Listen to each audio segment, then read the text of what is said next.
দর্শক, নির্বাচন যত এগিয়ে আসছে তত আমার মনে হয় যে বিএনপির এবং বিএনপির নেতাদের এক ধরনের উপলব্ধি তৈরি হচ্ছে যে আগামী নির্বাচনে আওয়ামী লীগ যেহেতু অংশগ্রহণ করতে পারছে না, সেহেতু আওয়ামী লীগের ভোটগুলো একটা বড় ফ্যাক্টর হয়ে দাঁড়াবে এবং সেই ভোটগুলো তাদের দরকার।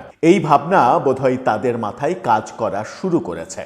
আমরা দেখেছি যে পরপর 5টি বিশ্ববিদ্যালয়, পাবলিক বিশ্ববিদ্যালয়ে ছাত্র সংসদ নির্বাচনে শিবিরের কাছে ছাত্রদলের যে পরাজয় এবং শিবিরের যে ভূমিধস জয়, সেই ইকুয়েশনগুলো তারা ঠিকভাবে করতে পেরেছিল কিনা সেটা নিয়ে যখন প্রশ্ন ছিল, এবং ডে ওয়ান থেকে জামাত যখন ভোটের রাজনীতি করছিল এবং কৌশলে রাজনীতি করছিল এবং আওয়ামী লীগের সাধারণ যারা ভোটার তাদেরকে খেপিয়ে না তোলার চেষ্টা তাদের ছিল, কিন্তু সেই তুলনায় ডে ওয়ান থেকে বিএনপির সেই চেষ্টা ছিল না। বিএনপি ডে ওয়ান থেকে ভোটের রাজনীতি করেনি, তারা তাদের মতো করে রাজনীতি করেছে। তারা তাদের মতো করে রাজনীতি করতে গিয়ে যেটা হয়েছে সেটা হচ্ছে যে আওয়ামী লীগের যারা সাধারণ ভোটার, যারা নেতাকর্মী না, মানে নেতা না, অপরাধী না, যারা সাধারণ ভোটার, আওয়ামী লীগের তো কোটি কোটি ভোটার রয়েছে, এটা অস্বীকার করার কোনো উপায় নাই। এখনও যদি মানে সর্বনিম্ন হারও চিন্তা করা যায়, তবুও কিন্তু আওয়ামী লীগের 20-25% ভোট ব্যাংক রয়েছে।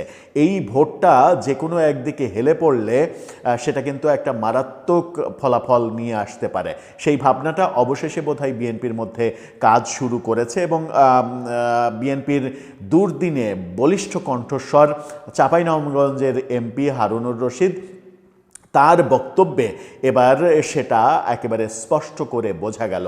অতঃপর তিনি সহ বিএনপির অনেক নেতাই হয়তো এখন বুঝতে পারছেন যে আওয়ামী লীগের ভোটারদের ভোট তাদের প্রয়োজন, কারণ আওয়ামী লীগের ভোটারদের ভোট যদি তাদের বিপক্ষ জোটে কিংবা বিপক্ষ দলে চলে যায় তাহলে কিন্তু মহাসর্বনাশ হয়ে যেতে পারে। কি বলছেন বিএনপির এই নেতা হারুনুর রশিদ? তার কথাগুলো ইন্টারেস্টিং এবং এতদিন পরে মনে হচ্ছে বিএনপি সত্যিই ভোটের রাজনীতিটা উপলব্ধি করতে পেরেছে। চলুন আলোচনা করে দেখি তিনি কি বলতে চাইছেন, কি বোঝাতে চাইলেন, কি বার্তা গেল দেশের ভোটারদের কাছে। থাকবেন উপলব্ধির কথা। বিএনপি পুরো দল হিসেবে উপলব্ধি করতে পেরেছে কিনা সেটা ভিন্ন বিষয়। এই উপলব্ধির একটা বড় প্রেক্ষাপটটা ছিল হচ্ছে বিশ্ববিদ্যালয়গুলোতে ছাত্র সংসদের যে ভরাডুবি, ছাত্র সংসদ নির্বাচনে ভরাডুবি এবং শিবিরের কাছে হেরে যাওয়া, এখান থেকে বোধহয় একটা উপলব্ধি বিএনপির হওয়ার কথা যে জাতীয় নির্বাচনেও এটা হতে পারে। এখন বিশ্ববিদ্যালয়গুলোতে এই গণহারে পরাজয় কেন হলো? অনেকে বলেন যে বিশ্ববিদ্যালয়গুলোতে মানে কি বলবো, যে লুকিয়ে থাকা যে ছাত্রলীগের ভোট কিংবা আওয়ামী লীগের ভোট, সেই ভোটগুলো শিবিরের প্যানেলে চলে গেছে। শিবিরের প্যানেলে চলে যাওয়ার কারণে এই ফলাফল বিপর্যয় হয়েছে, যেটা বিএনপি বিশ্বাস করেনি, টেরও পায়নি। তাদের রাজনীতির একটা খামতি ছিল সেই জায়গায়। আবার মানে ছাত্রলীগের ভোট শিবিরে চলে যাবে এরকম ভাবনা আসলে কারো থাকারও কথা নয়, যে ছাত্রলীগ কি শিবিরকে ভোট দেবে, এই প্রশ্ন থাকারই কথা, কিন্তু সম্ভবত ব্যাপারটা উল্টো হয়েছে। কিন্তু জাতীয় নির্বাচনেও যদি ব্যাপারটা উল্টো হয়ে যায়, প্রেক্ষাপটটা কিন্তু চেঞ্জ হয়ে যাবে। হারুনুর রশিদ সেই কারণেই বলছেন, চ্যানেল 24 তাকে নিয়ে এই খবরটা করেছে, তাদের শিরোনামটা দেখে নিন। সেখানে বলছেন তিনি, নিরপরাধ আওয়ামী লীগ নেতাকর্মীদের গ্রেপ্তার করা হলে থানা ঘেরাওয়ের হুঁশিয়ারি হারুনের। অর্থাৎ নিরপরাধ, যারা অপরাধী না এরকম আওয়ামী লীগের নেতাকর্মীদের যদি গ্রেপ্তার করা হয় তাহলে বিএনপি থানা ঘেরাও করবে। এতদিনে এসে মনে হচ্ছে না যে বিএনপির এই নেতা ভোটের রাজনীতিটা উপলব্ধি করতে পেরেছেন, বিশেষ করে তার নির্বাচনী এলাকায় ভোটের রাজনীতিটা তিনি ঠিকঠাকভাবে বুঝে উঠতে পেরেছেন। আমার মনে হচ্ছে সেটাই। কি বলছেন তিনি? আওয়ামী লীগের নিরপরাধ নেতাকর্মীদের হয়রানি এবং বা গ্রেপ্তার করা হলে জনসাধারণকে সঙ্গে নিয়ে থানা ঘেরাওয়ের হুঁশিয়ারি দিয়েছেন বিএনপি চেয়ারপারসনের উপদেষ্টা। ছোটোখাটো নেতা না কিন্তু তিনি, বিএনপি চেয়ারপারসনের উপদেষ্টা, চাঁপাইনবাবগঞ্জ 3 আসনে বিএনপির প্রার্থী হারুনুর রশিদ। আজকে রাতে চাঁপাইনবাবগঞ্জে গত রাতে চাঁপাইনবাবগঞ্জ পৌরসভার নয়াগোলা এলাকায় কল্যাণপুর যুব সংঘের আয়োজনে অনুষ্ঠিত নাইট মিনি ক্রিকেট টুর্নামেন্টে প্রধান অতিথির বক্তব্যে তিনি এই কথা বলেন। হারুনুর রশিদ বলেন, আগামী নির্বাচনে আওয়ামী লীগের কোনো প্রতীক নেই, ফলে আওয়ামী লীগের ভোটাররা কাকে ভোট দিবেন সেটি তাদের ব্যক্তিগত সিদ্ধান্ত। তারা চাইলে জামাত ইসলাম বা বিএনপিকে ভোট দিতে পারেন, কিন্তু কেউ যদি আওয়ামী লীগ করেন এই অজুহাতে তাকে হয়রানি করা হয় বা ধরে নিয়ে যাওয়া হয়, তা মেনে নেওয়া হবে না। এটা কি পরিষ্কার বোঝা যাচ্ছে না যে এটা ভোটের রাজনীতি এবং এটা ভোটের কৌশল? এই কৌশলে বিএনপি যদি ডে ওয়ান থেকে এগোতো, তাহলে আমার মনে হয় যে 5টি বিশ্ববিদ্যালয়ে ছাত্র সংসদ নির্বাচনের যে ফলাফল, সেই ফলাফল রিভার্স ফলাফল হতেও পারত।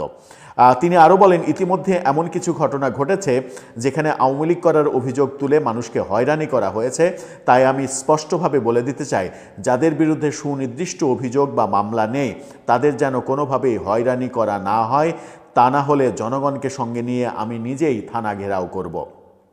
বিএনপির এই নেতা বলেন, আওয়ামী লীগের সময় আমরা ঘরে বসে থেকেও মামলা খেয়েছি, এখন যদি নিরপরাধ মানুষকে মিথ্যা মামলায় আটক করা হয় তাহলে পার্থক্য কোথায়? দারুণ একটা উপলব্ধি। মানে আগেরটাকে যদি আমি খারাপ বলি, একই কাজ যদি আমি করি তাহলে পার্থক্যটা থাকলো কোথায়? আমিও তো সেই খারাপের দলেই চলে গেলাম। এদেশে আওয়ামী লীগের লোকজন এদেশে যারা আওয়ামী লীগের লোকজন বাস করে সবাই কি অপরাধী? এই প্রশ্নও তিনি করেছেন। নির্বাচিত হলে প্রশাসনকে জবাবদিহির আওতায় আনার অঙ্গীকারও তিনি করেছেন। বলেছেন, চাঁপাইনবাবগঞ্জে কোনো অন্যায়, চাঁদাবাজি, দখলদারি চলবে না। আমি বিএনপি করি বলে বা এমপির লোক বলে কেউ অন্যায় করলে ছাড় পাবে না। তিনি যখন বলছেন যে আওয়ামী লীগ করার অপরাধে জবরদখল করা কিংবা অন্যায় অত্যাচার করা, টর্চার করা, মব করা, এটার বিরুদ্ধে যখন কথা বলছেন, আজকে যখন এই আলোচনা করছি তখন আজকেই আমরা দেখেছি চট্টগ্রাম বিশ্ববিদ্যালয়ে একজন শিক্ষককে তিনি আওয়ামীপন্থী শিক্ষক বলে তথাকথিত মববাজেরা মব করে তাকে হেনস্থা করেছে, তাকে আহত করেছে, তাকে শারীরিকভাবে লাঞ্ছিত করেছে, মারপিট করেছে এবং তাকে ধরে নিয়ে পুলিশে দেওয়ার ঘটনাও ঘটেছে।